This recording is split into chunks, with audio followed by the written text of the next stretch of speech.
வணக்கம். நான் துர்கா ரமேஷ். இதுதான் உலகமா, இதுதான் வாழ்க்கையா? இந்த கேள்விக்கு ஒருத்தராலையும் எளிதா பதில் சொல்லவே முடியாதுங்க. ஏன்னா வாழ்க்கை எப்பவுமே நியாயமானதா இருக்காது. அது சில நேரங்கள்ல நம்ம சிரிக்க வைக்கும், சில நேரங்கள்ல நம்மள அழ வைக்கும். இந்த கதையும் அதே தான் சொல்லுது. அது ஒரு அழகான கிராமம். ஒரு சின்ன பையன் ஒரு ஏரிக்கரையில விளையாடிட்டு இருக்கான். அப்போ என்னை காப்பாத்து காப்பாத்து அப்படின்னு ஒரு அலறல். ஆத்தோர தண்ணியில வலைக்குள்ள சிக்கி இருக்கிற முதல ஒண்ணு அந்த சின்ன பையனை பார்த்து பரிதாபமா கதறுது.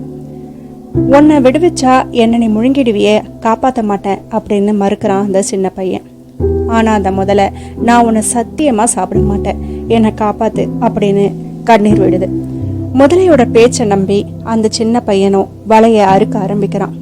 அந்த வலையை அறுத்து முடிக்கிறதுக்குள்ள அந்த சின்ன பையனுடைய காலை பிடிச்சுக்கிட்டது அந்த முதலை. அட பாவி முதலையே, இது நியாயமா அப்படின்னு அந்த சின்ன பையன் கண்ணீரோட கேட்கும்போது, அதுக்கு என்ன பண்றது, பசி வந்தா 10 பறந்து போயிடும், இதுதான் உலகம், இதுதான் வாழ்க்கை அப்படின்னு சொல்லிட்டு அவனை முழுங்கிறதுக்காக ட்ரை பண்ணிட்டு இருந்தது அந்த முதலை.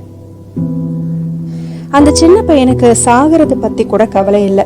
ஆனா முதல்ல அவனை ஏமாத்தி விட்டதோட மட்டும் இல்லாம நன்றி கட்டத்தனத்தோட இதுதான் உலகம் அப்படின்னு சொல்றத அவனால ஏத்துக்கவே முடியல. மரத்துல இருந்த பறவைகளை பார்த்து அவன் கேக்குறான், இதான் உலகமா அப்படின்னு. அதுக்கு அந்த பறவைகள் சொல்லுது, எத்தனையோ பாதுகாப்பா மரத்தின் உச்சியில நாங்க முட்டையெல்லாம் போட்டு வைக்கிறோம், ஆனா அந்த பாம்புகள் வந்து முட்டைகளை குடிச்சிட்டு போயிடுது, அதனால இதுதான் உலகம் அப்படின்னு சொல்லுது அந்த பறவைகள். அங்க மேய்ஞ்சிட்டு இருக்கிற கழுதைகளை பார்த்து கேட்கிறான், நாங்க இளமையா இருந்த காலத்துல அதிகப்படியான சுமைகளை சுமக்க வச்சு அடிச்சு சக்கையா வேலை வாங்குறாங்க, எங்களுக்கு வயசாகி நட தளர்ந்து போனோன்னு தீனி போட முடியாதுன்னு சொல்லி விரட்டி விட்டுறாங்க, அதனால முதல்ல சொல்றது சரிதான், இதுதான் உலகம் அப்படின்னு சொல்லுது அந்த கழுதைகளும். அங்க நிக்கிற ஆடுகளை பார்த்து கேட்கிறான் அந்த சின்ன பையன், எங்களுக்கு இறை போட்டு வளர்க்குறவங்களே எங்களை இரையாக்குகிறதால முதல்ல சொல்வது சரிதான் அப்படின்னு அந்த ஆடுகளும் சொல்லுது. கடைசியா ஒரு முயலை பார்த்து கேட்குறான். அந்த முயல் சொல்லுது, இது இல்ல உலகம், முதல்ல வந்து பொய் சொல்லுது அப்படின்னு அந்த முயல் சொல்ல முதலைக்கு கோபம் வந்துடுது. சின்ன முயல் நீ, உனக்கு என்ன தெரியும் அப்படின்னு முதல்ல சொல்லவும், நீ பேசுறது எனக்கு சரியா புரியல, தெளிவா பேசு அப்படிங்கிறது முயல். வாயை திறக்கிறதுக்காக நான் காலை விட்டுட்டா இந்த சின்ன பையன் ஓடிடுவான் அப்படின்னு சொன்ன முதலைய பார்த்து முயல் வந்து சிரிக்குது. உன் வாழை வச்சு அவனை அடிச்சிட முடியாதா, ஒரே அடியில அவனை சாச்சிட முடியும் உன்னால அப்படின்னு சொன்னோன்ன கர்வத்தோட அந்த காலை விட்டுட்டு இதுதான் உலகம்னு பேச ஆரம்பிக்கிறது முதல்ல.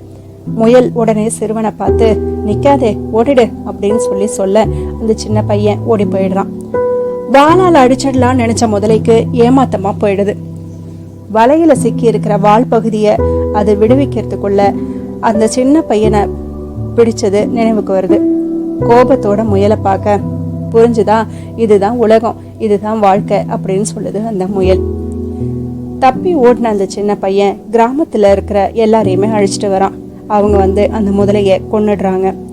அந்த சிறுவனோட வந்த வளர்ப்பு நாயி அந்த புத்திசாலித்தனமான முயலை பார்த்ததும் அதை போய் பாஞ்சு பிடிக்குது. அந்த சிறுவன் காப்பாற்றணும்னு நினைக்கிறதுக்குள்ள அந்த முயலை நாய் கொன்னுடுது. உயிரை வளர்த்த நாய் தான்னாலும் உயிரை காப்பாற்றின முயலை கொன்னுட்டதை அவனால சகிச்சிக்க முடியல. கல் எடுத்து எரிஞ்சு நாயை விரட்டி விட்டுறான். உதவி செய்தவர்களுக்கு உபத்திரம் ஏற்படுறதும் நேசித்தவங்களையே வெறுக்க நேரிடுறதும் அவனை குழப்பிடுது. இதுல ஒளிஞ்சிருக்கிற தத்துவம் என்ன தெரியுமா? உலகம் நம் நம்பிக்கைகளுக்கு ஏற்ப நடப்பதில்லை, ஆனால் நடந்ததை ஏற்றுக்கொண்டு வாழ்வதே நம் உண்மையான வலிமை. இதுதாங்க அந்த தத்துவம். இதான் உலகமா, இதான் வாழ்க்கையான்ற கேள்விக்கு பதில் சொல்றவங்க யாருமே இல்லை. முன்னுக்கு பின் முரணானதாகவும் எதிரும் புதிருமான நிகழ்வு தான் வாழ்க்கை. அடுத்த நொடிகள்ல நடக்க இருக்கிறது அதிர்ச்சிகளா ஆச்சரியங்களான்னு தெரிஞ்சுக்க முடியாம இருக்கிறது தான் வாழ்க்கையோட சுவாரஸ்யமே. வாழ்க்கைய புரிஞ்சுக்க முடியாது, புரிய வைக்கவும் முடியாது. எதிர்காலத்துல வர்றத எது நடந்தாலும் ஏத்துக்கிட்டு முன்னேறது தாங்க வாழ்க்கை. வாழ்க்கை எப்பவுமே நியாயமா நடக்கிறது இல்ல, உலகமும் நம்முடைய எதிர்பார்ப்புகளுக்கு ஏற்ப இயங்குறது இல்ல. முன்னுக்கு பிறனான முரண்பாடுகள், துரோகங்களும் அதிர்ச்சிகளும் தான் வாழ்க்கையை அமைக்குது. அதை புரிஞ்சுக்கிறதுக்கு நாம ட்ரை பண்ண வேணாம், அதை ஏத்துக்கிட்டு முன்னேறுங்க, அதுதான் வாழ்க்கையோட அழகு.